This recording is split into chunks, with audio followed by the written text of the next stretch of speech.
Hey, shooting my shot like, hey, hit the red dot like, hey, finger on the trigger like, hey, hey, hey, hey, shooting my shot like, hey, hit the red dot like, hey, hitting her spot like, hey, hey, hey, hey. I gotta get it, man. Shout out, I hit it. I'm fully committed like, hey. I studied the target, I'm never gonna miss it. I call that precision like, hey.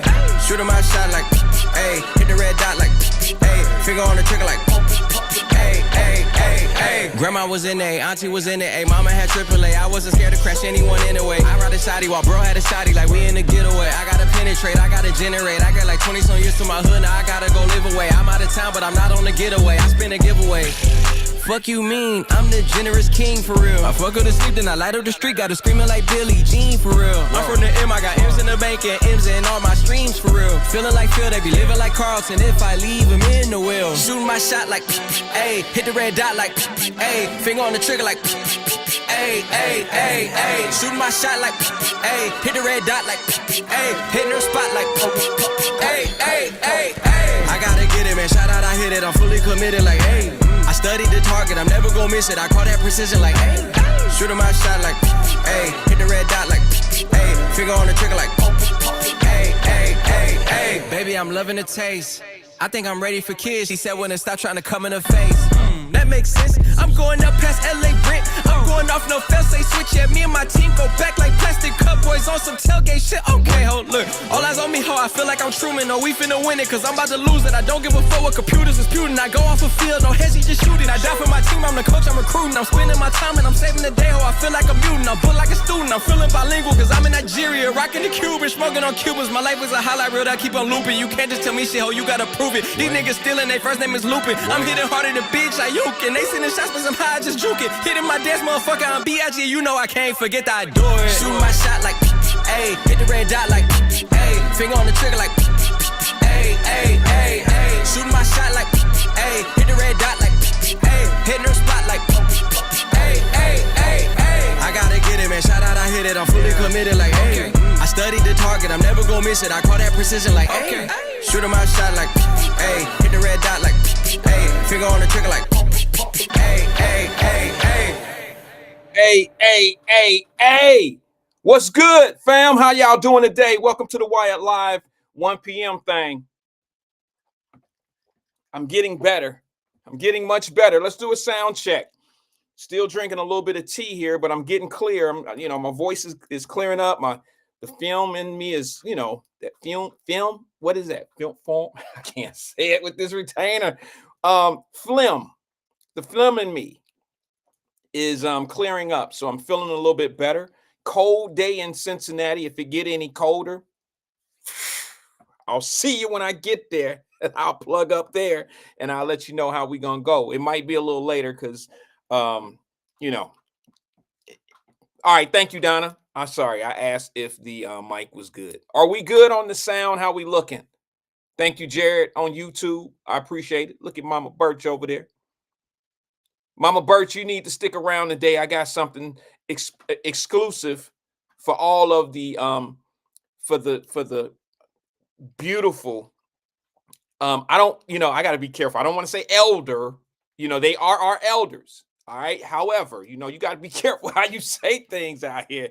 You know what I mean? Because, I'm not trying to be mean or nasty or nothing, but Mama Birch is an elder. My cousin Stephanie, Hyde on here. These are people that are, a little older than me and were pivotal parts in my life growing up and things of that nature. But what I want to talk about today is what I'm going to continue off of something from yesterday. However, I do want to say that, old folks, I didn't say it. But all I'm going to say, I'm going to continue from something from yesterday. I was talking about some children, right? I found a clip that will explain where I'm coming from. So stick around for that. Also, I mentioned the Diddy situation. I'm not taking this retainer out. I've been taking it out lately. I'm going to leave it in and y'all just got to rough it up with me. So if I'm losing some R's, some T's, some S's are rolling a little too sloppy, it's my retainer. But I got some good information today, yo. I think today might be a good show. So that tells me it probably ain't going to be worth a dime. Because every time I think I got some hot shit, Every time I think I'm about to take off, blast off, I'm about to do some SpaceX type shit. That's when it turned into oh man, that was a dud. That wasn't all that good. I was hyped. I didn't feel that show. And then when I come in here and I don't have anything to say, I'm down in the dumps. I'm had a hard day. I just got off the phone and things are not working out. And then I hit the power button. The family is here, all four of you, and then that end up being the best shows. I don't know why. I don't know what the podcast gods have in store for us, for me. It's amazing. Sometimes I come on here, I don't have anything written down. I don't even know what day of the week it is sometimes. I'm like, damn, today is Tuesday. Today Wednesday. Okay, I don't even really remember. But what happens is, I think, to be honest, I've never studied any particular subject that I've ever spoke on here. This is all opinionated. It's from life experiences. I've never had to do like a study. You know what I mean? I would talk about other studies and say, hey, this is the reason why they probably came up with their conclusion. But I've never really done a full blast thrown out study of anything. I'm just basically, opinionated on things that I think that are factual. That's just that's how I look at it. I could be wrong. There's people that disagree with me all the time on here. I don't have a problem with it. I just don't like those that be on some old burn the candle from both end type shit. Play like they cool with you so they can set you up with the okey doke. Y'all know them type of people. We had them in school. We had them on our jobs, and we have them in our life. People like that are in your life. So I've learned to adjust to things like that. I used to get a little angry, but this podcast, um, it's actually reversed. The podcast actually opened me up to be angry at people like that. But in my regular, normal day-to-day life, when I run into people like that, that has never made me mad. And the reason why it's never made me mad, and this is not going to make any sense to anybody, the reason why it doesn't make me mad when people try to backdoor me and try to act, try to be your friend in your face and then, do some other shit behind your back and all that. The reason why it don't make me mad in real life is because they never really, they can't burn me, like they don't put money in my pocket and they don't take money out of my pocket. So I've never let people like that bother me in real life. Now, what happens is I can't stand the ones that with hold on one second, Steph, I'll get to it. I can't stand the people that say something cool, try to be cool, try to be cool with you, and then, kind of killing you, not even softly. they killing you softly, but it's a backdoor. I don't like that because I don't do that to people. We live in a world, well, we should live in a world, my opinion, once again, I believe the world would be a much better place if people treat you, um, if you can get around people that treat you the way you treat them.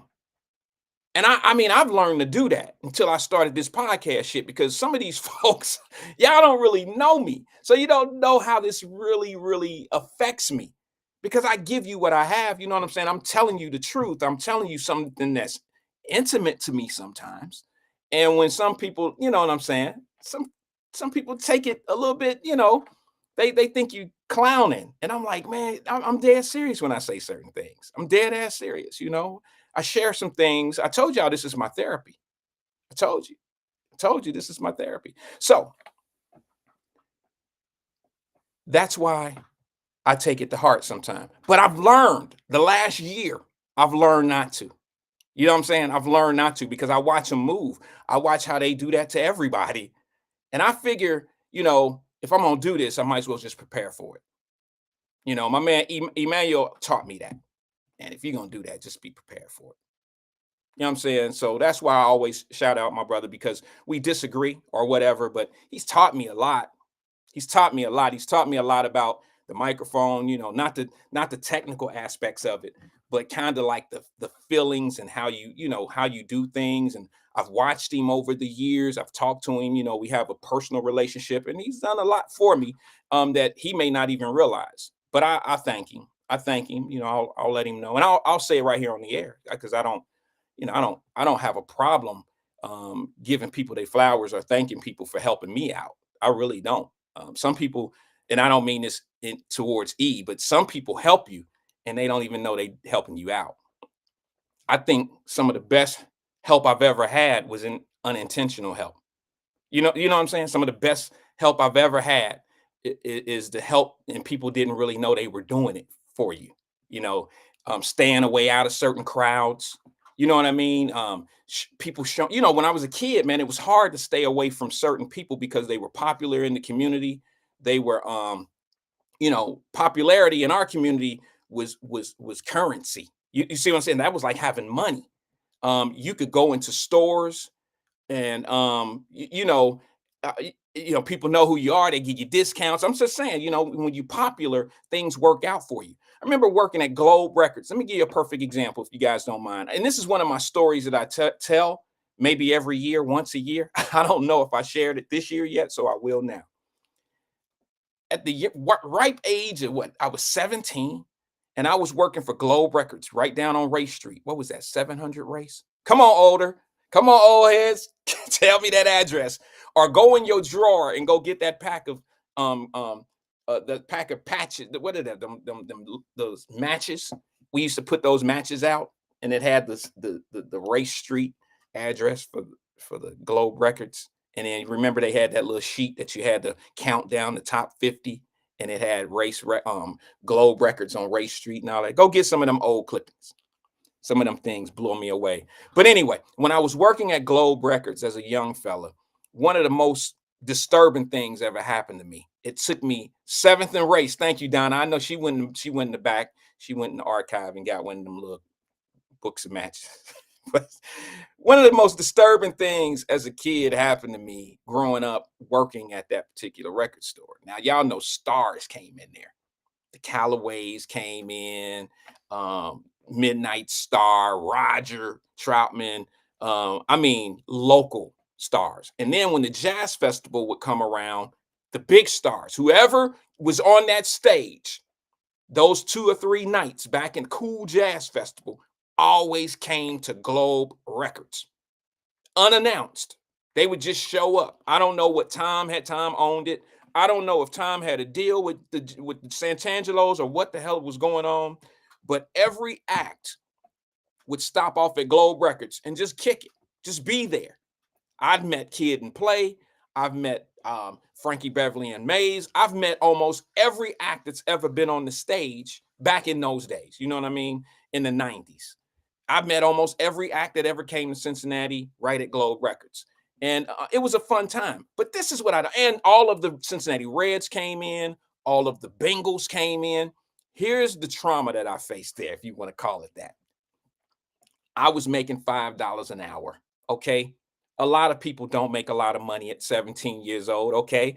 And I remember it was the year. Y'all have to remember how far back this was. This was the year that compact discs first came out.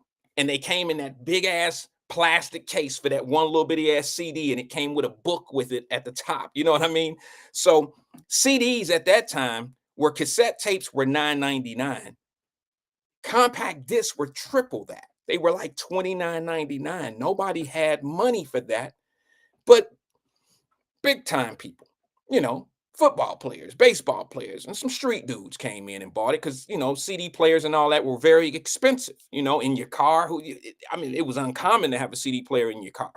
All right. So that all being said, working at Globe, I got an opportunity to see fast money come in, barely making it money come in. I get paid on Friday ass money coming in because that was me. I get paid on Fridays and I'd be saving up a couple paychecks to be able to get a couple something. And I got discounts on on cassette tapes and stuff. Y'all know I was a DJ, so I bought 12-inch vinyls. I bought cassette tapes, all the things that I needed to run my little DJ thing, right? That all being said, one of the things that were crazy was I didn't like the fact that when celebrities came in, like football players, baseball players, Tom would always give it to them for little or nothing, damn near cost. And now it's not my shop, so I can't put the price on it. What you sell your product for to the popular people, the football players. I remember Ricky Dixon and them guys would come in there, man. David Fulcher, you know, Boomer Esiason. These guys would all come in there and they would buy, you know, 10 cassettes, or in this case, CDs had just come out. And they would buy 5 or 6 CDs. They're supposed to be $30 a piece. All right. No, they would sell them. He would sell it to them for like $20. All right. And I understand, there's a lot of things in their favor. They play for the Bengals, they play for the Reds or whatever. They're buying multiple, they're buying bulk. I get it. But then a kid would come in there, okay, buy one CD, or excuse me, buy one cassette tape, $9.99, and it'd come out to $10 and some change, and he'd be a little short. And for some odd reason, that was a big ass deal to them. I'm talking about to the ownership, to Tom. And I don't mean to be bad, because Tom did a lot for me. Tom hired me on the spot due to some people. He hooked me up. I can't say he was a really good supervisor. I don't call nobody boss, but he was a really good supervisor. And he pretty much was cool in all aspects, other than when somebody came in and they was a little short, maybe taxes short, or if somebody had a hot ass $10 bill, he had a hissy fit that they didn't have a full $10.20 or whatever the taxes were. And I'm like, man, it's amazing how this guy could come in here and buy a $30 CD for $20. You cut the price on that, and y'all know David Fulcher and them came in. Ricky Dix, they all pulled up in their big ass cars, booming systems and all that, coming from practice down at y'all know where they used to practice down the street. And they would come up and they getting the new shit. They getting stacks of CDs. I get it. I understand. But come on now. You got a kid or a hard working class person, and they walk in there and, a couple cents or 50 cents or something short for a CD. I mean, for a cassette, excuse me. I'm getting them mixed up. For a cassette tape. Come on now. Tom, take the little punk ass, take the little $10 bill for the money. And I just didn't understand why he would do that. It was just crazy. Like, I guess back in those days, it was cool to be popular. It was cool to be in the NFL and Major League Baseball. It was just cool to be in Midnight Star and all of that. Now, these discount prices, I'm not saying that went to the Midnight Star and Roger and those guys didn't come in and buy anything. They just came in for the presence. They wanted to see their stuff on the shelf. They came in, and what they actually would do. Bo is one of my favorite. I don't know if y'all know Midnight Star is from Cincinnati, for some of y'all that are from out of town. But Belinda, she was unbelievably gorgeous to me, and she was such a nice individual. She was not a star acting type of person. She was a very good person. But one of my favorite people in Midnight Star was the drummer. His name was Bo. I mean, he was a really down to earth guy. He was the type of guy when he's so serious that you think when he's joking that he's really serious. You see what I'm saying? He had this persona. He had this look on his face that I don't mess around, kid. But then he'll hit you with a bunch of jokes. Bo was a really good guy. I believe Bo passed. I think he passed a year or two ago, maybe. Somebody help me out with that. I hope he didn't. I don't want to put it on him, but I could have sworn I seen on social media that the drummer, Bo, had passed away, and I hope he didn't. I hope he's still living and doing great things, but he was such a good guy. Roger Troutman was a real quiet guy. These guys come in there and they would spend an hour in Globe Records, and when people would come in, they would kick it with them. And it's a promo thing. These guys come in, and you see Midnight Star there. They just released a new album. They playing on the Jazz Festival this year. You buy the new album, they'll sign the case for you or whatever. It was just a good time. I had a great childhood when it came to that. Got a chance to meet a lot of different rappers and people that came in my day. Met Queen Latifah. Queen Latifah did the Jazz Festival one year. I'm pretty sure it was the Jazz Festival. She came in. Remember back in the day when we had Bobby Brown and them type of people would come in. I think it was the Cool Jazz Festival still. I'm pretty sure it was. But one year we had Bobby Brown and Queen Latifah. They mixed it in with a little, because rap back in the day used to be a combination of R&B rap. Queen Latifah and them used R&B beats. So it was great. Those were great days. Those was great, Jazz Festival moments. No one was getting shot. I can't remember ever someone getting shot and killed during the Jazz Festival. I do remember there was conflict but it was never really gun violence and people shooting and killing and all that. But there were fights. Of course, you're gonna have fights when hell, they have fights down at the Bengal Stadium. They have fights at the Reds games. You're gonna have fights when you have a bunch of people around and there's alcohol involved. I don't care what the event is. All right. There's soccer events down at the TQL Stadium. I don't know what day and time, but I'm sure they've had some scuffles down there because all that rah, rah, rah, the drilling that's going on, and you got all that alcohol, there's going to be some fights, some disagreements, some pushing and shoving. It's going to happen. All right. But our days were sweet. Those days were sweet. The 90s jazz festivals were awesome. Yeah, that's right. Stephanie High said Jodeci.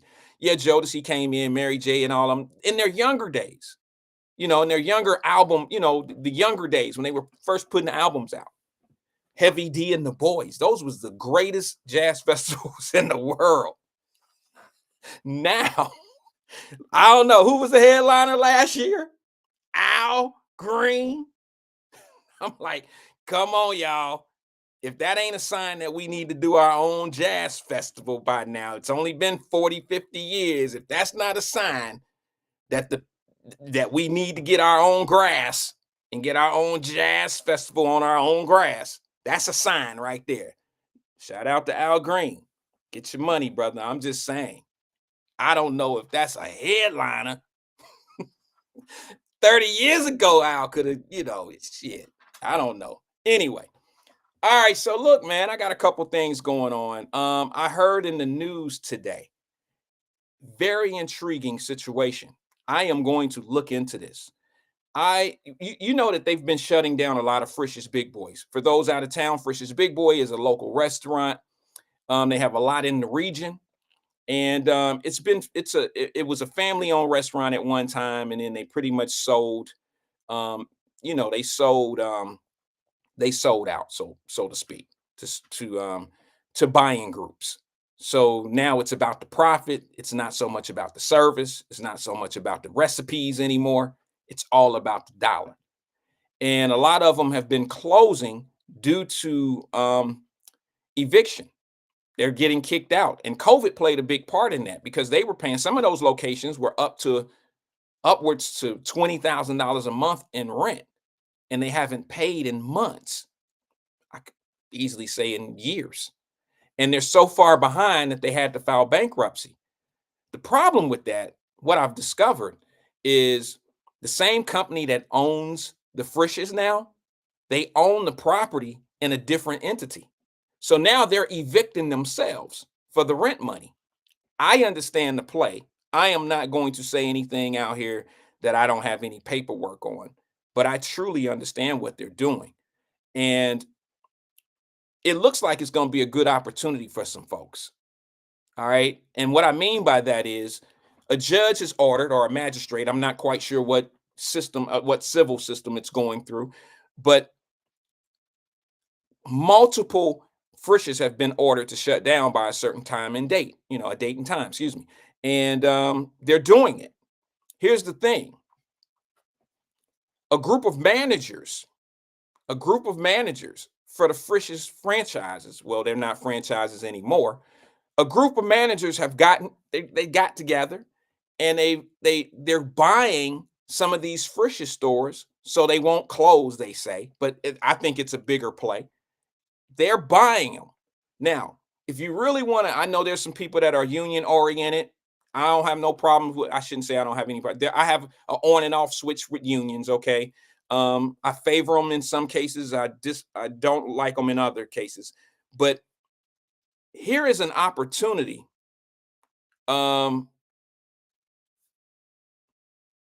Excuse me, I'm sorry about that. I was reading. Here's an opportunity for employee ownership.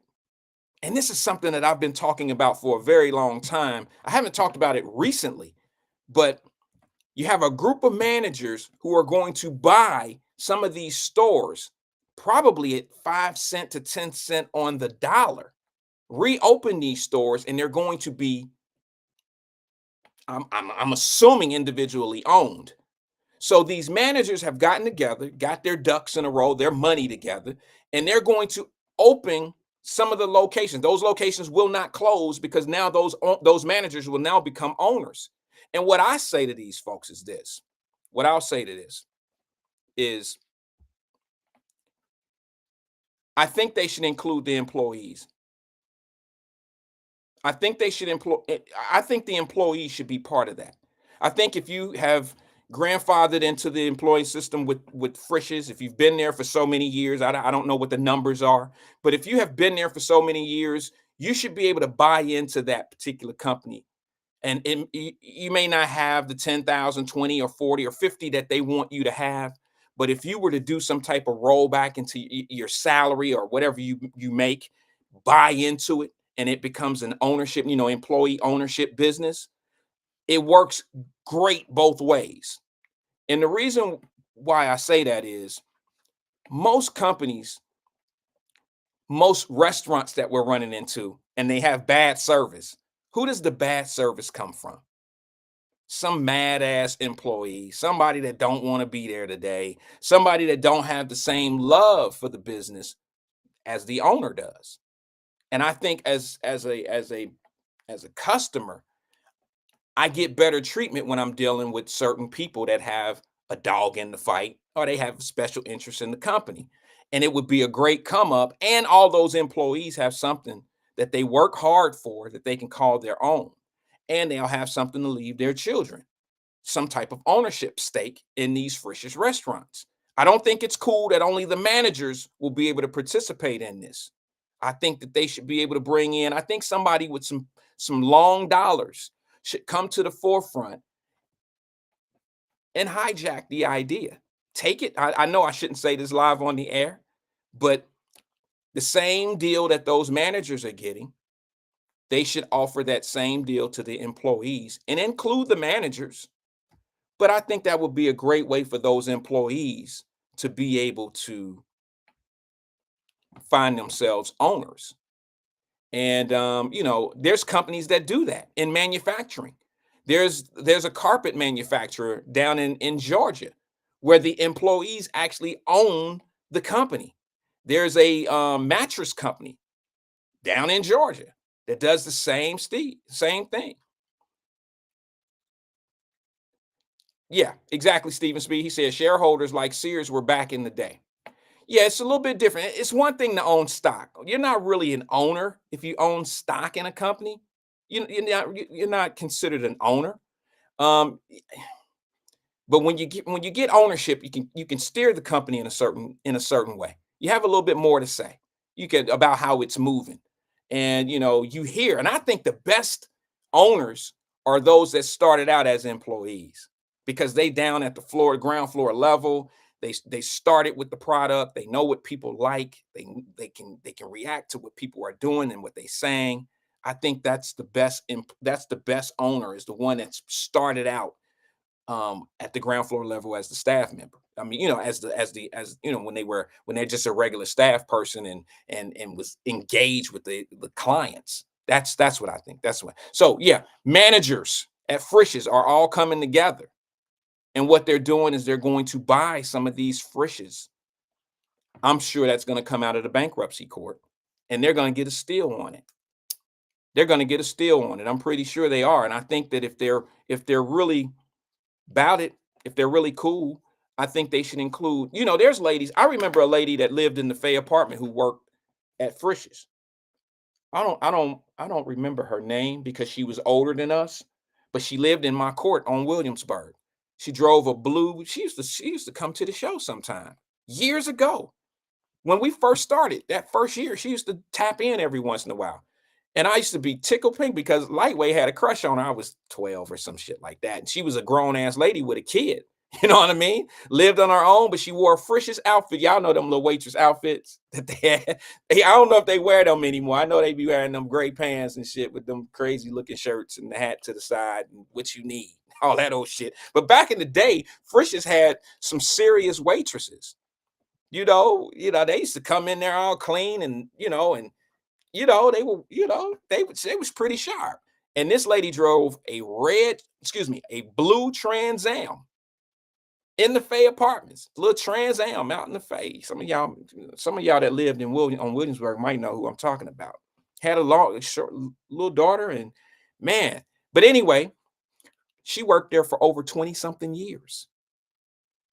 And if you really look back on it, that's the type of person that deserves to be. If you put 20 years, 25, 30 years into a restaurant, working there, what would be a better return to now have capital? I mean, have some type of stake. You've invested into that restaurant over the years. I think that would be a great play. Frisch's, if you're listening, anyone at Frisch's, if you're listening, bring it to the table. If I'm an employee over there right now and I hear that these managers are buying in, I'm going to ask them, what does it take? What does it take? Ross said, you tripping, Wyatt. What am I tripping about? What's so tripped out about ownership in Frisch's? Frisch's been around for a long time. And there are employees in this country that have ownership in the companies that they work with. So explain to me. I'm looking at a situation where somebody's going to get. Why should the managers get this opportunity and the employees not be able to capitalize on it? They all do work. I mean, the employees do work. The managers do work too. But who you think doing all the heavy lifting in those companies? Yeah, I think that if they really know, they could, look into it. That's what I would say. All right. So look, what was the other thing? Let me scratch that off my list. My sister. My sister, Alethea. I gotta say this to you, sis. I know you probably ain't watching. You watching the monitor at the daycare right now. You're not watching Wyatt Live. Y'all know she on something different right now. She dropped Cruz off, their son, my little nephew. Today was his first day of daycare, like she told us yesterday. I don't know what I'm gonna do. That all the first day of daycare. I don't know what we gonna do, and blah blah blah blah blah. Yeah, she put the whole thing on video, right on social media. Cruz go in there with a brand new fit on. Who didn't see that coming? Now she's on the damn camera watching them at the daycare. She said, I took off work today. I'm only saying this because she posted it, right? I took off work today so I could make sure I could get there just in case he need me. Listen, and he didn't cry. She said, when I left him, he didn't cry. I bet you your ass did. I bet you cried. I bet you he was like, I holler. Pushed you out the door. He seen toys. He seen little people like him. He was ready to color and do what he do. Have some fun. And you sitting back making sure everything's straight. And and you went outside and you got in the car. It took you a minute to get in the car. Took you a minute to drive off. And when you finally pulled off, I don't know how long, 3, 2, 1, you finally cried. My baby. You finally cried. And he was cool. He was cool. He with his partners. He with his new buddies. He got a whole new crew now. He's fine. He's fine. I've seen him operate. I've seen how he maneuver in the little things y'all got him doing. He cool. He all right. It's you we worried about. All right. So I just want to let you know he's all right, sis. He gonna have some friends. He got some new buddies. He gonna have some school friends. He gonna have some people that he'll be calling on his cell phone. I know he won, but I know y'all got him a cell phone. I seen it. He gonna be. I'm about to call my partner. Anyway, y'all go to Alethea Williams' page and go look at that. It's very cute. The little dude. I mean, go check it out. That's my sis. All right. So look, Cruz went to daycare. Let me check that off.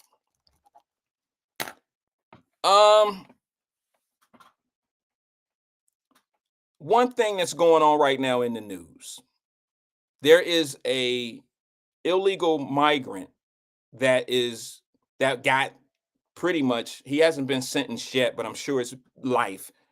He went to court. He's been in court. He's been in trial all week. Now, maybe just this week. He's been in trial this week. They found him guilty today. They did not have a jury for him. His team didn't want a jury. And They got him sitting by himself. He probably chose to sit by himself. He trying to pick the right crowd to get with. That's what G's do. G's sit back and pick. He's sitting by himself so he'll know where to go tomorrow. But anyway, yeah, this guy got convicted of killing this young girl down in Georgia. And I don't know all the full details. I didn't follow the trial. I don't care about all of that. I do care that the family, I know that little girl, same age as my daughter. And what I'll say about this, um, I don't know how a family, that little girl that was killed by this man, had 27 family members sitting in court, and they had to listen to all of the detail. The 911 call that came through the phone, the breathing as she was dying on the phone, all of the details of the forensics that all came out in court. I don't know if I'm big enough as a father, because her father was there and her stepfather. So obviously the mother had, been divorced from the dad or whatever, and she has remarried or whatever. But there's 27 family members sitting in the courtroom. And as I was coming on today, they were all sitting before sentencing. They all get an opportunity to address the court, talk to the judge who's going to pose the sentence. I don't know if I have that in me. I don't know if I can sit in a courtroom of someone who's now been found guilty of murdering my child, raping and murdering my child. I don't know if I could do that. And for them to have prepared statements and to talk to the judge and shit, like, I don't know how you do it. I'll give you a perfect example right here in Cincinnati. What was the little guy's name? Milo? Is it Milo? I can't blame his daddy. The little kid that was killed by the dude that was messing with the girl, the mother. He didn't kill the mother, and then they say, accusations, or they accuse him of throwing little Milo in the river. Stroller was left there, and the father showed up to court. We showed it on the air. I'll never show it again. But the father's sitting in the courtroom of little Milo, and he's listening to this shit. And he get up and go to the room, go up behind the defendant and punches him. Yeah, I can't say that I'm mad at him. I don't, Nilo, excuse me. Thank you, Speed. I said Milo, but it's Nilo. Yes, it's been about a year and a half since we've talked about it. And I don't know if I could go in court and see the person that killed my child. I don't know if I could do that. I don't know if I could talk to the judge. I don't know if I could do that. And then Nilo's dad was reprimanded by the court. And a lot of people got mad at that. I truly understood why the female judge, took him in custody, because you don't want that kind of anger just leaving out of your courtroom and hitting the street, because you don't know if that guy has family members in the court. You don't know what's going on. And that was just a grace period to calm him down. There was no way they were going to arrest him for an assault. I mean, I'm not advocating the violence or anything, but there was no way that they were going to arrest him and put him in jail at the JC for 30 days or anything like that. And I don't know. And I don't know, because I haven't experienced it, but I don't know if I would be able to sit there and listen to it. I don't know if I could do that. And like Nilo's dad, I mean, that would have been me. That probably would have been me. I would have been in court probably just one day, like he was, and I probably would have been a bad situation. And I just don't understand. That was something that I struggled with today, by seeing those 27 family members in court, and their daughter was just brutally raped and killed. And they had to listen to it. And now family members are all speaking up to the judge. The judge is going to give him triple life, something like that. I don't know. I just think that that's horrible. You know what I'm saying? To have to endure that, to listen to that. And I'm not quite sure I could do it. It would devastate me. All right. So that was one thing. I just wanted to bring that to the table. I don't know how many people, remember the Nilo situation and remember that the dad got into it with, and I God bless that father, man. I'm just saying. I don't know if I would have been able to stand tall like that. It would have been a problem for me as well. All right. So listen, yesterday I brought up a situation of we talked to, like, I think Fame called in and he had some things to talk about how the kids, you know um we got to stop talking so bad to our kids and things of that nature, and the 70-year-old man need to stop talking crazy and blah blah blah. I think I understand what's going on with our children. There's a true disconnect in how we were taught and how they were taught. Okay, they don't even really see things the same way we see things. I'm going to play you this little clip right here. Try to keep up with it if you don't mind. It's kind of, and when I say keep up, I mean it's kind of hard to hear. Remember when we used to say things, little sayings that, two wrongs don't make a right?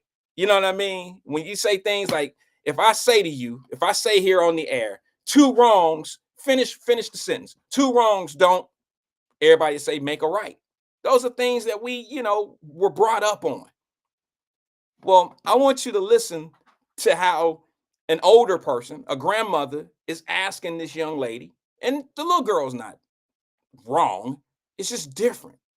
The raising, the way that they interpret things, the engagement of incidents is just totally different.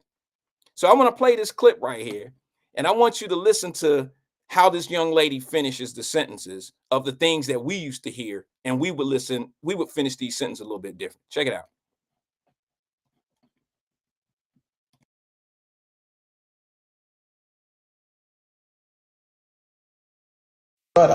Okay.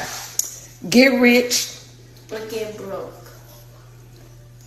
If you can't stand the heat. You can't stand the sun. Two wrongs. And one right. If it ain't one thing. Then it's not two things. Okay. An apple a day. And banana a day. Okay. Jimmy crack corn. Jimmy crack corn. Mm-hmm. Vanessa cracked her bones. Vanessa, okay. I'll show you better than what I got. Okay. All I have to do is stay black and stay healthy. Okay. One monkey don't stand a chance. Trying to make $1 out of 100. Okay. Don't start none. Don't ask for none. Okay, that's good. Bless her heart. Bless her heart. I mean, there's nothing wrong with what she said. It's just a huge disconnect of how we were taught. Like, where did the don't start none, won't be none? Like, where did that get lost? You see what I'm saying? Listen, folks, don't say, yeah, okay, poor kids, that's different. Okay. It's not the little girl's fault. I mean, and it's not that don't make fun of her. It's not making fun of her. I'm telling y'all, we got a parenting problem. We got parents that don't enforce or don't teach what they've been taught or they were never taught. Don't start none. What did she say when it was on don't start none? Because I ain't got none or some shit. Get rich or make what say make a dollar, take a dollar, make what is it? What was it that she said something about? Get $1, make $100, make 100. What did she say to it? She said 100, make 100. And I'm like, it's not the little girl fault.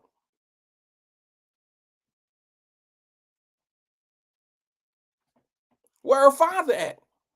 And look, and these are just little sayings that the older heads used to teach us and say to us, and two wrongs don't make a right. See what I'm saying? Those are the things that create morals and principles, and you know what I mean? And that's all I'm saying. It's videos like this that show you where the disconnect is. It's just a disconnect. And it's not the children's fault. We got grown ass people out here that go to the club. Look, man. Look, I say this every time I get an opportunity to say it. When I was 15, my mama was 30. Listen, when I was 15, my mother was 30. That's at the prime of her adulthood of being able, she just now getting shit together. You see what I'm saying? She's just now at 30 years old, it's okay to be at the clubs. But if I'm 15 and I know my mom go to the clubs, my mama coming home smelling like the club, dressing to go to the club. I'm 15.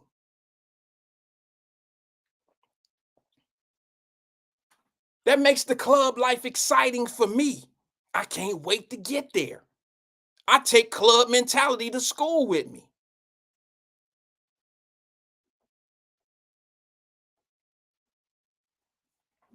No, Tracy, I don't think you I don't take it to we're not trying to overthink it. We're talking about how things are passed down. The reason why you know those things, you could have said those same things at that young girl's age. You could have had the right answer of what we were taught at those age. The get rich and die trying and all that, that's different. Maybe that was more of one of today that the younger child you would think would have, because that tends to be one of those little street quarrels that they say. But all the little older school ones that we were said, two wrongs don't make a right. Those are things that should be told. You see what I'm saying? That's all I'm saying. I'm not down on the little girl at all. I'm down on the fact that, hey, where did we stop teaching certain things? Because those certain things is what led us out on the street to have certain mentalities of not jumping on 70-year-olds.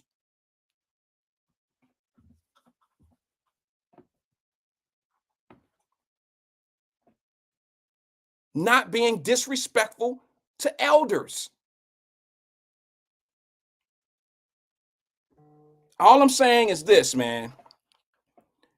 Somebody, I think it was Crystal yesterday, said something that was very important. She said, and I don't know exactly who she said it to, but she said something to the nature of, would you allow, I think it was, she said it to Twin. She said, Twin, would you let the neighbor jump on your child? No. We all know the answer to that. No, not today. Not in 2024. Because it's not really just the child that's, out of touch. You have a lot of adults that's out of touch too. It's just a different day. It's a different culture. It's a different everything that's going on. So it's not the child's fault.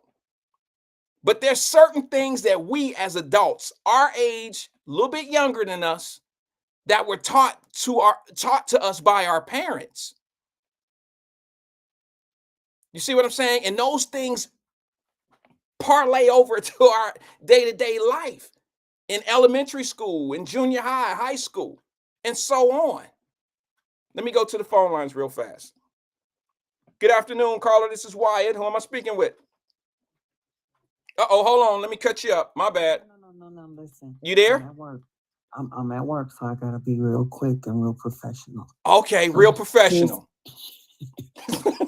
Here's my take on it, Wyatt. Go ahead, sis. I said what she said was age appropriate because, okay, let's go back to the 70s and 80s, and you ain't gonna act like that you weren't there. I don't know what those look like. A lot of us was outside playing, and you can tell those of us that was outside playing versus those that were sitting up under grown folks.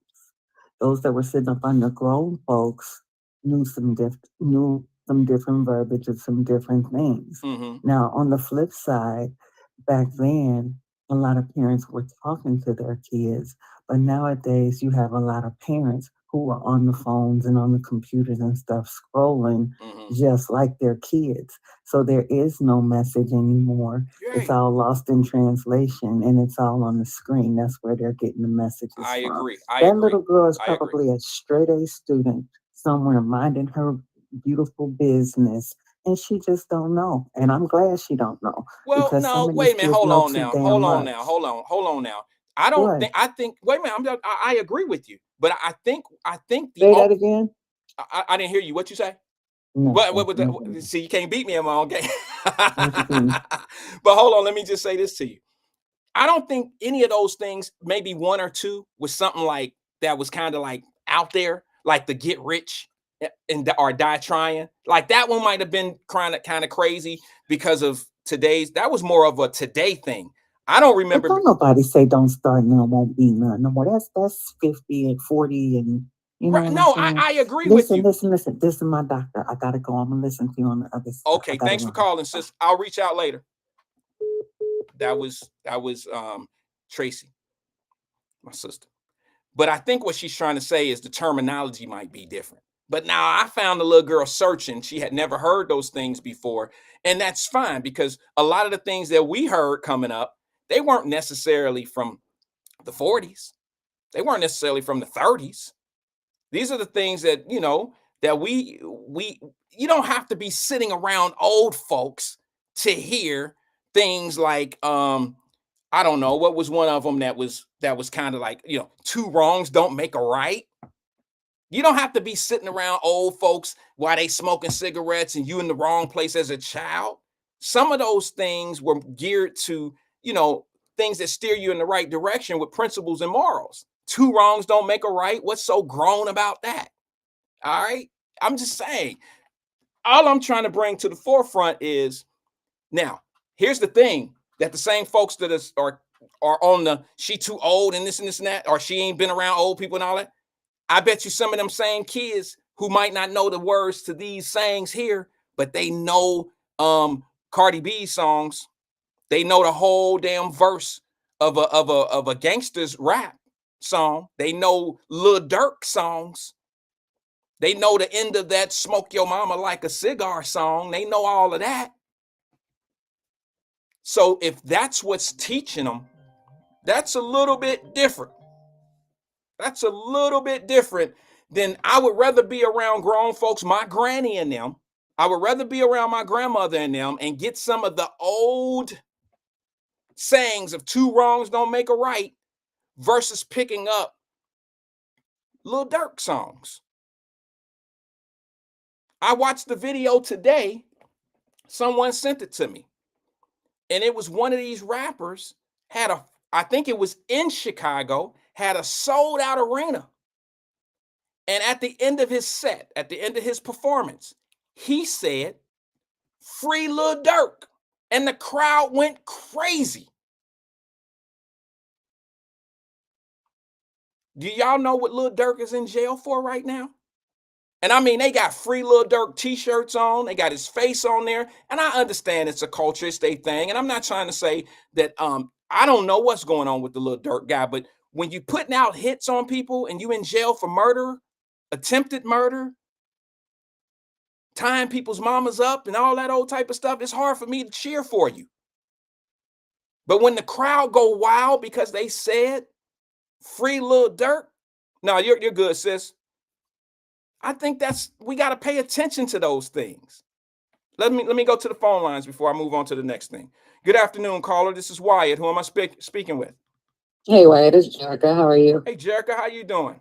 I'm good. I'm good. I want to kind of piggyback off of a little bit of what you said just now and what Tracy said. Okay. I completely agree. There is definitely a disconnect, but we also have to recognize that these parents aren't the same parents that we had, right? We had our grandmothers and our older aunts, and we were around them. They were babysitting us. So we had a lot of exposure to a lot of different cultural vernacular that we kind of picked up on, right? Because we wanted to mimic the older folks. So we were saying a lot of things that they were saying.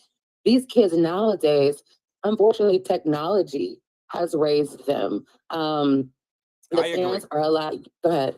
No, I'm sorry, I didn't mean to interrupt. I said I agree. The parents are a lot younger. The parents, like Tracy said, aren't really talking to their children. They kind of hand them a cell phone and let them, go on Yo Gabba Gabba on YouTube. So it's a loss of communication and connection. I really, like you said as well, you can't blame the children, but you sort of can't blame some of these parents because you can't give what you don't That's know. true. And go ahead. I'm sorry.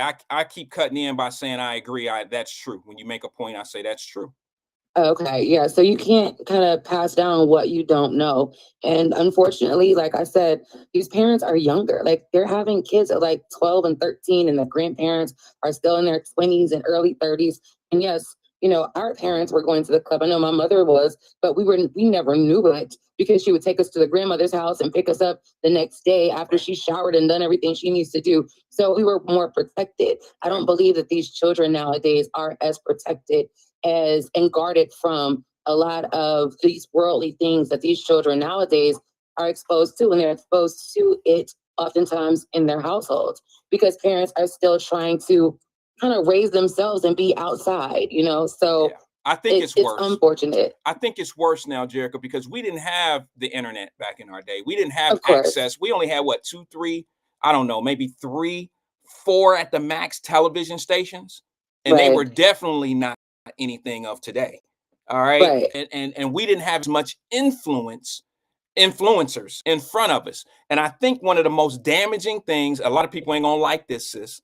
I think one of the most damaging things that we have is that free internet of TikTok and stuff like that, where I think a lot of damage is going on because attention spans are shrinking.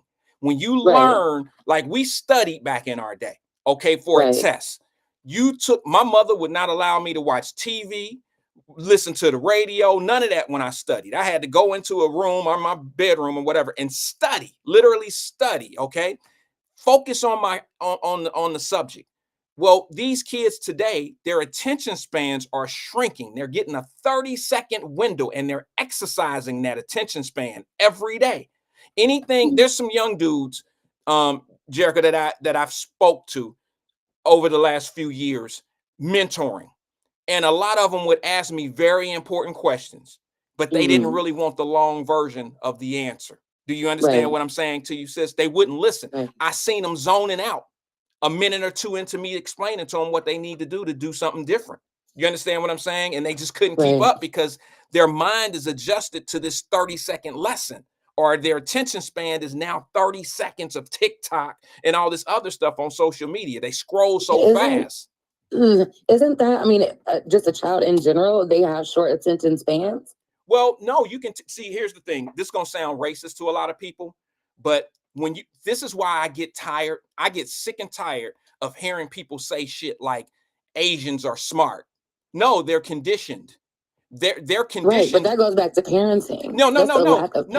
That's right. But if you teach a kid to be focused and zoned in on something for an amount of time, they exercise that. The only reason why Asians are so-called smart is because they have been conditioned to stay focused on the task and to concentrate on it. No distractions. All right. And that's why over in China, they only allow TikTok for 1 hour a day to their kids. Right. But that again goes to the environment in which they're raised in and the environment to which they're exposed to. Absolutely. Because the school is reiterating what the home is already being taught, is teaching them. So I mean, in my opinion, that's the biggest issue. And unfortunately, I don't think it's going to ever go back to the way it was when we were coming up. So unfortunately, I have to adjust because these parents, my gosh, you feel for the kids because it's very disappointing. It's not even the kids' fault. No, it's not the kids' fault at all. Now, you've heard me say plenty of times on this platform that we don't have a kid problem. We do, but it's only because of the parents. I 100% blame the parents. Every once in a while, you're going to find that needle in the haystack of a parent. You know what I mean? That's just in the odds of everything. There's going to be one that did everything that they could and blah, blah, blah, blah, blah. Was there, gave them everything, made sure this and this and that. It's almost like a single mother. Uh-oh, I think I lost her. I didn't cut her out. It's almost like a single mother who did everything they possibly could for their daughter. Had everything there for her, and she ended up being a teenage mom. You see what I'm saying? Like the daughter got pregnant. And then we say to ourselves, well, wait a minute, we gave her everything. She was babysitted by her grandmother. Her father kept her on the weekends. She had everything. There are some kids grown folks that are sitting in the penitentiary today that had everything they needed in life to be successful. You're always going to find somebody that had everything. Some hand it to them, some work for it, but there's always going to be an exception to the rule. Always. And that little exception to the rule should not be the main focus or the distraction of what, oh, you can't say that about the kids. You can't say that about them kids. All parents ain't bad. I did everything for my kid. And mom or dad, you're right. You're just an exception to the rule. You see what I'm saying? You're an exception to that rule. I mean, you did everything. You kept them in church. You made sure they did their studies. Your daughter was a straight A student. It only take one slip, one incident, one slack of discipline for something to go wrong. I heard this guy who mentored Tupac. I know Fame ain't gonna like this. One of the mentors, one of the old heads, a guy that was serving life, mentored Tupac when he was in jail. And he told him, don't do something that takes 30 seconds that's going to give you 30 years. Because that's all it take out here, folks. It only take 30 seconds to make a mistake. And you can find yourself doing 30 years. So I hope y'all understand where I was going with the video. This was not slight. This was not this was not shade at the young lady. That little girl don't know. I'm not mad at her because she don't know. I'm mad at the fact that where is the sit-in? Where is the discipline? Come on, two wrongs don't. See what I'm saying? I don't care if that shit came out in the 30s. That's something that should be generationally passed on. Two wrongs don't make a right. Let me go to the phone lines real fast. Good afternoon, caller. This is Wyatt. Who am I speaking with? Saint Croissant. What's up, Croissant? How you doing today? I'm pleasant, per usual.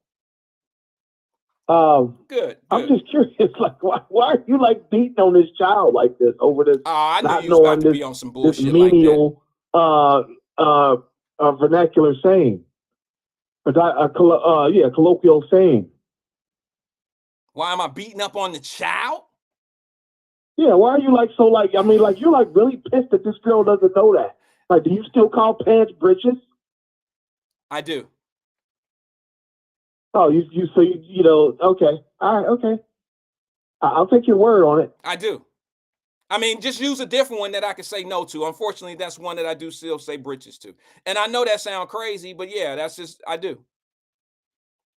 There's probably a few that you can think of that I don't say the same thing to, but it's not, I mean, but come on, Fame, let's be honest, bro. Like, I bet you your children know two wrongs don't make a right. I'm sure you said it a few times around them, or you have had a sit down with your children. Fame, you don't come off as having undisciplined children. No, I'm very direct. I don't beat around the bush, use any sayings or not, because I need you to understand what I'm saying. You know what I'm saying? I do. I don't remember ever using such a phrase. What? That two wrongs don't make a right. You know, all that stuff that was that the little child was because she thought she was spitting. You know what she was saying? Well, she was. Sassy. With 8 weeks after, and it was just like, okay, you don't saying I'm right, but I'm not mad at her because it's obvious she just doesn't know. Right. And look, bro, I'm not mad at any answer that the young lady gave, okay? Because if she don't know, she don't know. I'm mad at the fact that, there's a shift in the matrix going on here, brother, and we need to keep up with it. Because unfortunately, this little girl didn't really show the dark side of not knowing any of that. This little girl, like Tracy said, that little girl probably gets straight A's and all that, not around adults and this and this and that. She probably a great little kid. All right. My money would be on that she's a good kid. However, there's kids that this was the shining moment. There's some dark side kids where if you say some other shit, if you come up with not necessarily some Nas verses, but some Lil Durk verses, bro, and some of these other little rappers that got some dark stuff going on, some, what's that little girl name? The Sexy Reds, they know the end of those verses. If you say, I don't know one verse of Sexy Red, okay? But if I said 3 of the lines and there was another three words to go after it, a lot of these kids would know that. They might not know 2 wrongs don't make a right, but they'll know brown, yeah, that brown, you know what she say. They'll know that.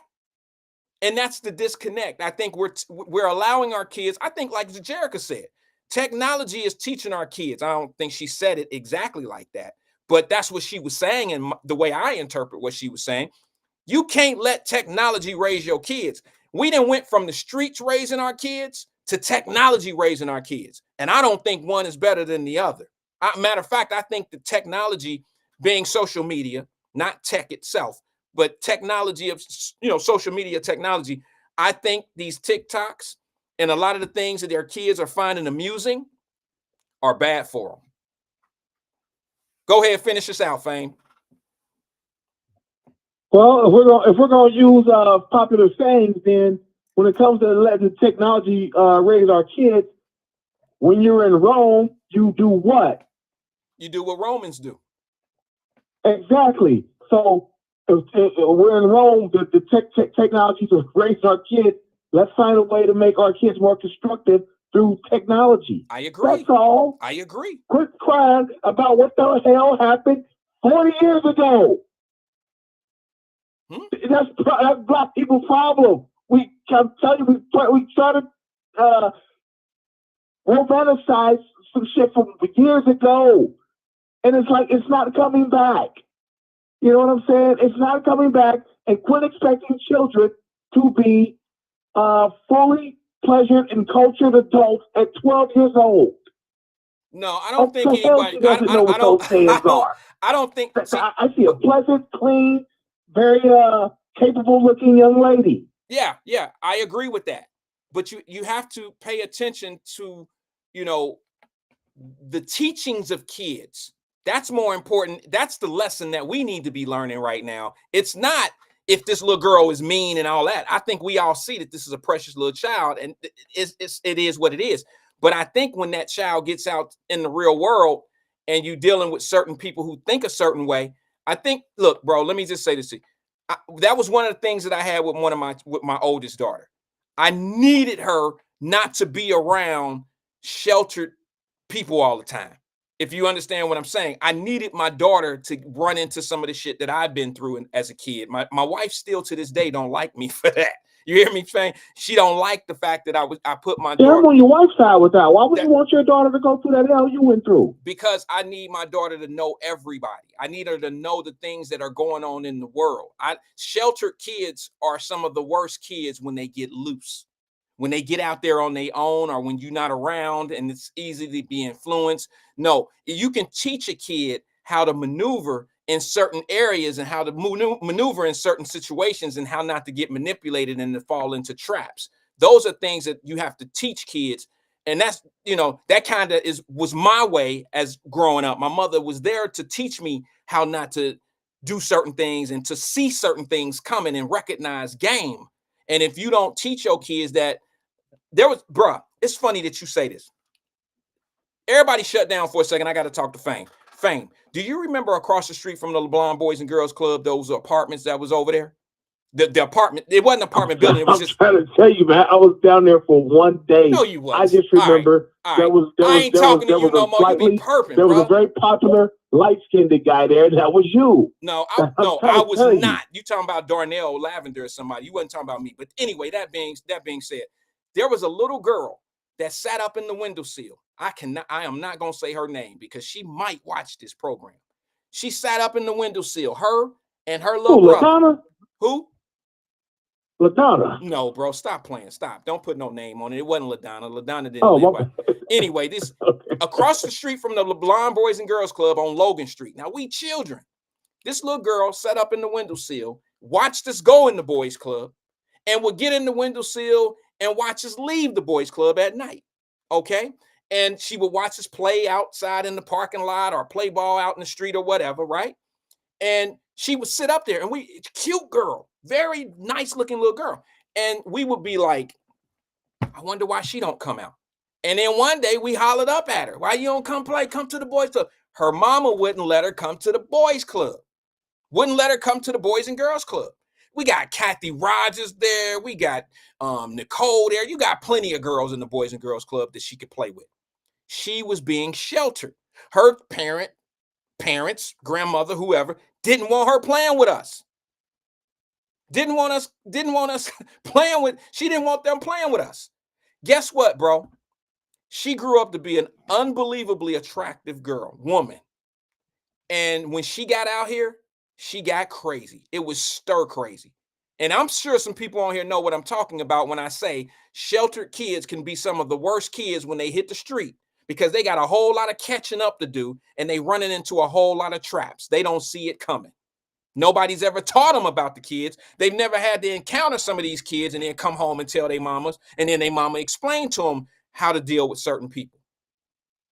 And it was a tragedy because that girl had 4 or 5 kids by quite a few different dudes, and she was easily fooled, and she was talked to a certain way, and that's what happened to a lot of kids. I said, not my kid, not my daughter. And my wife my wife is totally, she to this day can't stand my ass because of that. And I'm like, nah, I want her to have to make sure that she hold her stuff or not give it to somebody because it ain't coming back. You know what I mean? Like a toy or something. No, I want her I want her to encounter people who will do you wrong or do you bad if you don't see it coming. I think every parent, and this is my opinion, Fame, I think every parent, not all, but I think every parent's done that in a way. They had to answer some questions from their kid. Like, Mom, I ran into this, and what you think? Or you walk in and your daughter in the bedroom crying because somebody teased her at school and told her something, or what, blah, blah, blah, blah, blah. You got to get them prepped for real world, for life. What's your thoughts on that, Fame? Yeah, you prep them with love. Yeah. You don't need no unnecessary conversation about your own personal traumas. Love gonna get you, worked hard. That you worked hard to move your family away from. So why would you put your kids in that and even tell them about that? That's what they say about Black women, single moms, that they be doing that, holding their kids back by having them experience the traumas that they experienced. And that's what you just did. You acted like a single Black woman, a single Black parent. Well, you I'm gotta sorry. be saying to yourself, your wife's 100% right. Well, let me say this That was to you. that was a horrible example of what you just came up with. I'm sorry. I'm not gonna co-sign that bullshit. Well, maybe not, but I'm gonna say something to you. I think a lot of single women, I don't like that acting like a single Black woman. I don't like that comment, but that's just my preference. I think a lot of women who raise children on their own, I think that actually it's necessary, because if kids don't come talk to you, if they don't come express what they going through, somebody else gonna treat them for their pain. And that's why you run into a lot of the things that you run into. And that is when look, I do this, and this is gonna sound kind of odd, but I told myself as a father that the first man that my daughter should fall in love with is me. You understand what I'm saying? Because of the examples and the things that I've been in her life, and the thing that I put in front of her of what she should be expecting out of life. I don't need somebody else to be that teacher for her. So I want to expose her to all the things that is coming. It's coming. You see, that we can't avoid it. I don't care how sheltered you were as a kid. I can't take care of you your whole life, and you ain't gonna live with me my whole life. Your whole life, my whole life. You're not gonna be with me my whole life. Eventually, you're gonna have your own place. You might even move to a different city. You're gonna have to deal with all these people that may not have had what you've had, the privileges and the opportunity that you had. And there's a lot of people out here, bro, that are thirsty. They will destroy you to get a piece of what you have or to be you. And you have to prep your kids to be able to recognize those type of games. And what happens is like the little girl that lived across the street from the Boys and Girls Club. She sat in the windowsill, and her parents, her grandmother, or whoever it was, choked her of all her youth fun, kept her in the house, didn't let her have no fun. She got out here and got tricked by every dude that had something sweet to say to her. Every situation, she ended up stripping, being a dancer, all that old goofy shit. She ended up doing everything that they were trying to keep her away from because she learned too late. I need more on that young woman's history before I can make that judgment. Okay, well, you say you didn't go to the boys' I just club. don't. I just hear a lot of survivor's remorse coming out of it. No, you hear the truth. I hear a lot of it. Like, you feel like, you know, that even though you are able to get your children away from that type of environment, you know, that to the point where they never even really had to even get into it at all, never had to deal with it, that, you know, you are remorseful on some level. How could I be remorseful? Like a part of their blackness has been taken away from them. No, like, they missed the black it's nothing experience like that at all. of fights and getting snatched bald and all that old ugly shit that go on in the hood. You know, there's a black woman listening to this show right now who has all her children by the same guy, and she has survivor's remorse that she didn't go through the doldrums of single mother parenthood and all that a lot of her friends experience, because all her children are by the same gentleman. You know what I'm saying? Not different names in the house and all that kind of stuff. I can tell you that she has survivor's remorse from that. And that's what you sound like right now. Let those kids be. You moved up to 45069. Why the hell are you trying to go to 45211 all the damn time? What are you remorseful for? You did what you were supposed to do. I you know what? I don't know if that's constructive criticism. I'll take that as a compliment. But all I'm telling you is this: no, I think that there's just certain things that people need to learn on hand. Okay, don't get it twisted, bro. My daughter, yeah, and one of the things you need to learn is that people are snakes. Exactly. People are evil, but you got to keep God with you. Whether, you know, whatever God you subscribe to, you got to keep him with you at all times. And think about him when you're making these choices. I agree with that. In life, as long as you make good choices, it'll come back to you. You'll be fine. You might go through some hell. You might struggle a bit, but as long as you're making good choices that you can make your family proud of and yourself proud of, who cares a damn? You know, those people who live in 45202 or wherever that zip code is down there with 1335 John Street was, that's their problem. Well, let me hold on, Frank, because you about to cash out. You about to cash out. I can hear it coming. But let me just tell you what it was. It was going to a private school versus a public school. That's all it was, bro. It wasn't like, oh, we about to go to the hood and I'm about to camp up on the 4th floor. Y'all gonna live here because I'm making you live here. It wasn't that. It was, I wanted my kid to go to a public school instead of private school. That's where I was. I wanted my kid to go to a school that was familiar to what the world is going to be. And there's more people out here that go to public school. I guarantee you, if you look at our stats right here on the show, the majority of the people on our show graduated from a public school. And I don't think there's anything wrong with it. So I wanted a taste of that for my kids. I don't want my children all sheltered up and not knowing how to deal with certain situations and issues. I just don't think that that's cool. And what happens is that's when people think you better than everybody and all that. I don't want children like that. That's why my kids volunteer and go do shit like that. They get that right from that type of upbringing.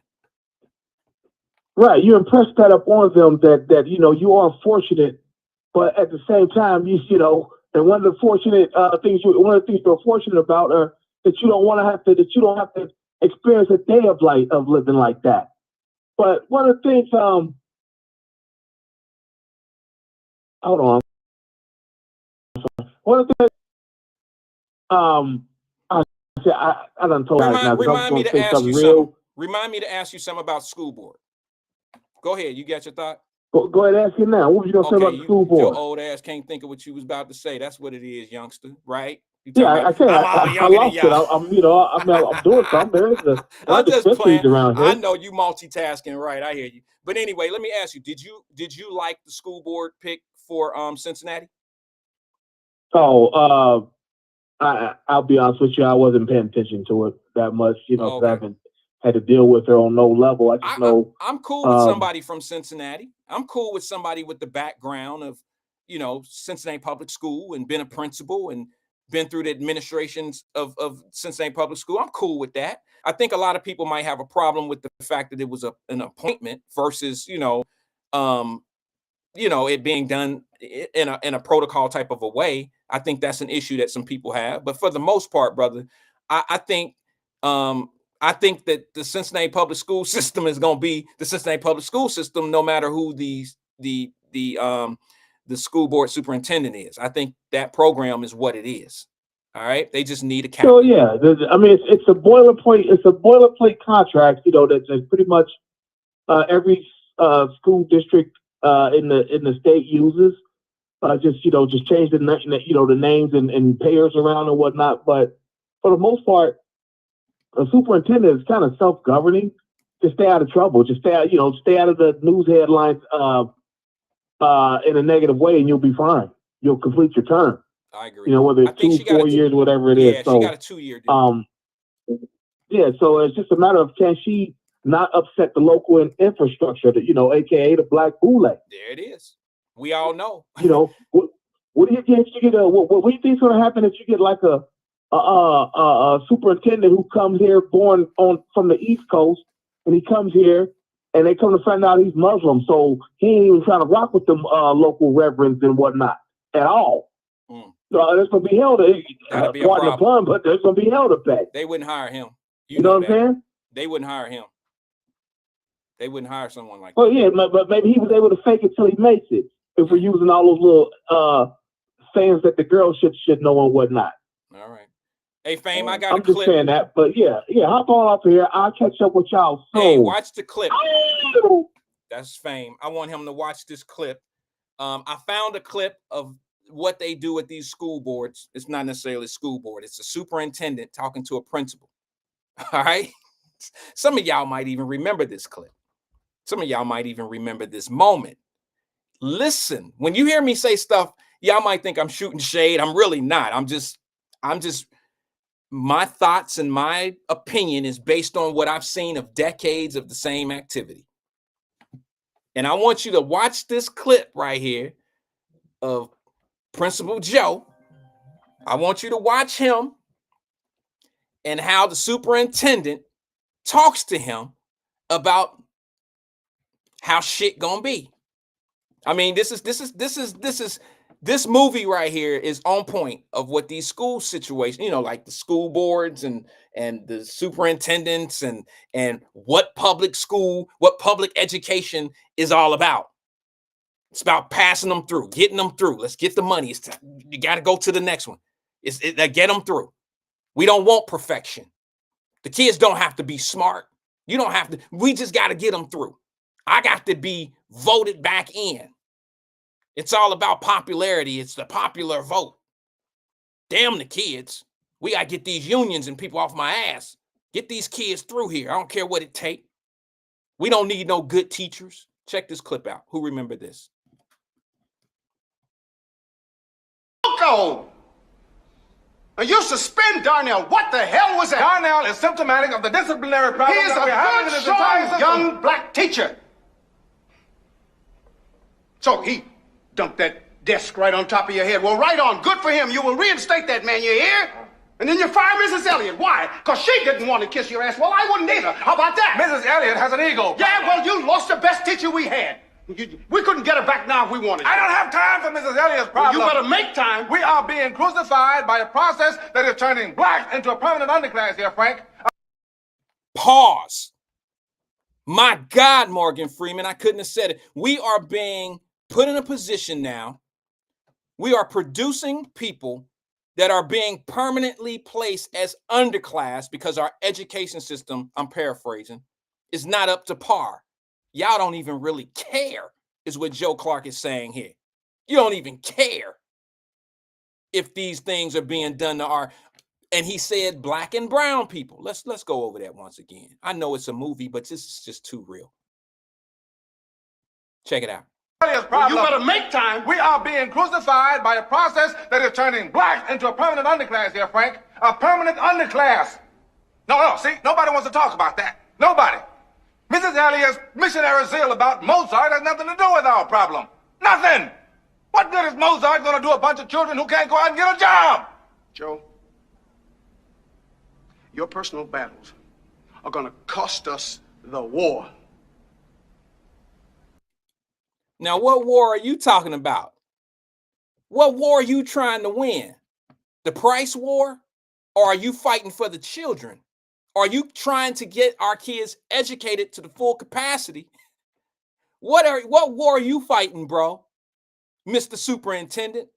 Because this principal right here is trying to get them a higher education so they won't be a permanent underclass. So what war are you fighting? Let's finish it. Your personal battles are going to cost us the war. Worry about the test scores. What the hell you think I'm worried about? End of discussion. Debate is over. You will write a formal apology. I will what? A formal apology for your treatment of Mrs. Elliott and Darnell and for your vicious and thoughtless insult to the women of this community. You will kowtow. You will step and fetch. Frank, if you think you will kowtow, you will stretch and fetch. You will kowtow, you will step and fetch. I won't say the word. Now, let me ask y'all something. Could a white superintendent say that to a black principal? Hell no. I told you they be putting people like this in place to get the job done. Could a white superintendent say this same thing like that? Where his baseball bat? If that would have been a white superintendent saying that to that principal, Joe would have took that bat right upside his ass. He would have caught a case. You will kowtow and step and fetch like I tell your ass. Y'all heard it. For your treatment of Mrs. Elliott and Darnell and for your vicious and thoughtless insult to the women of this community. You will kowtow, you will step and fetch. Frank, if you think you can Get make me used to it, it's the way of the world. If you're so hot on discipline, then goddammit, start by accepting mine. That's their way of the world. This is the way of the world. This is the way it's supposed to be. And if you so disciplined, then discipline your ass and do it the way we supposed to be doing it. This is a set program. This is the way it's supposed to be. That's why Philadelphia schools are the way they are. That's why Baltimore schools are the way they are.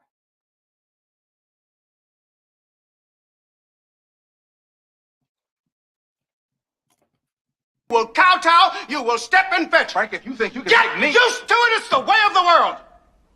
If you're so hot on discipline, then goddammit, start by accepting mine. Because contrary to popular opinion, I'm the head nigger in charge. Whoa. What? He said that right. And that's what they hired. The head in charge.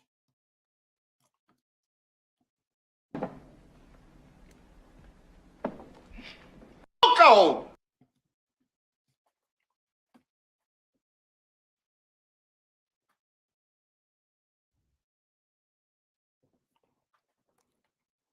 What year was that movie? How many decades ago did they make that movie? And it was already 2 or 3 decades ahead of its time.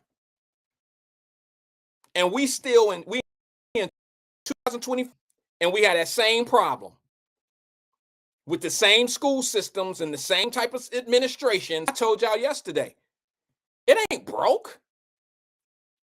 The system's not broke. It works exactly the way it's supposed to be working. You just need the players to be in the right position. So it can function the way it's supposed to be functioning. And then when you put kids in them programs who have even less discipline coming from home, it's just a nuclear bomb of dysfunction waiting to happen.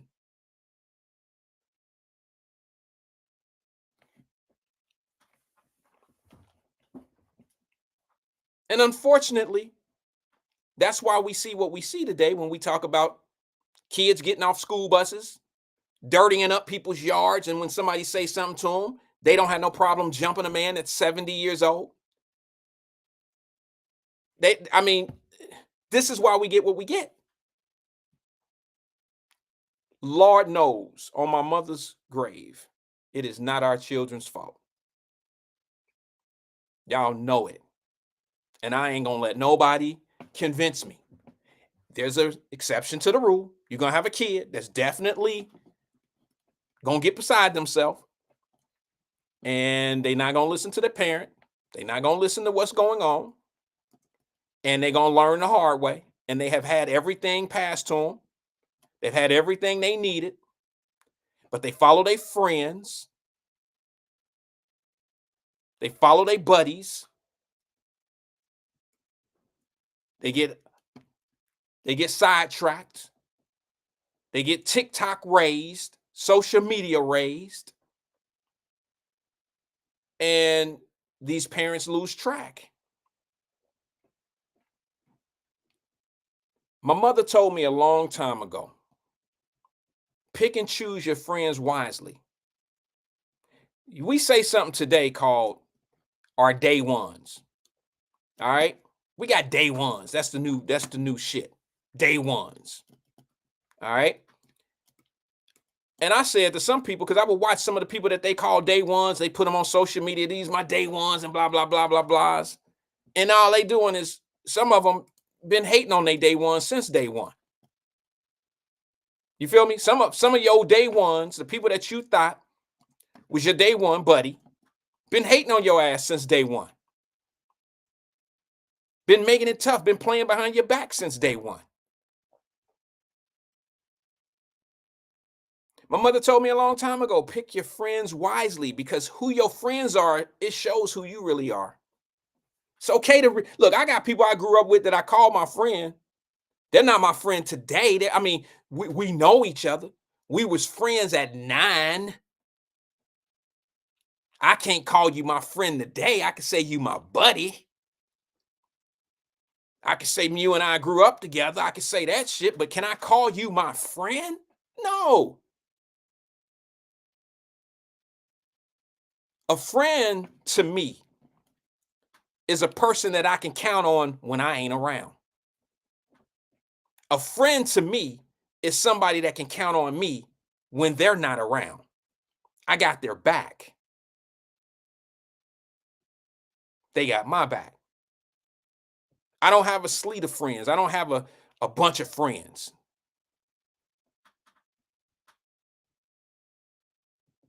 People that I know, people I was raised with, things of that nature, but no.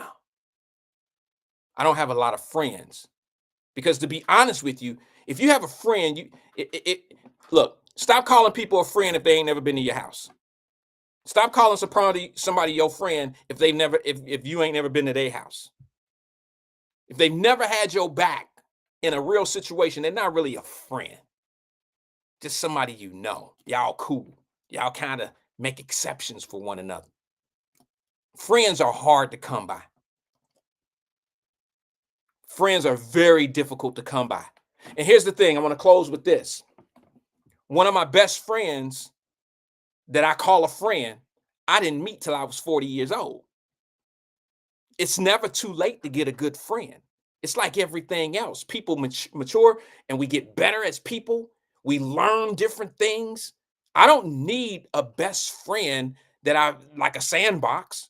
We done outgrown each other in so many different ways. We just cool. That's not my best friend. We was best friends in the 3rd grade. We're in the 3rd phase, working into the 4th quarter of our life. You're not my best friend.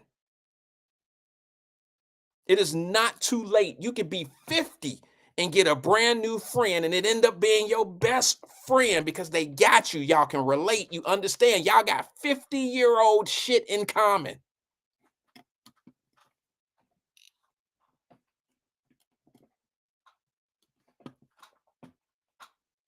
It's never too late to get a friend. A real friend. Peace and love. That's my time. I'll see y'all tomorrow. Same time, same place, 1 o'clock.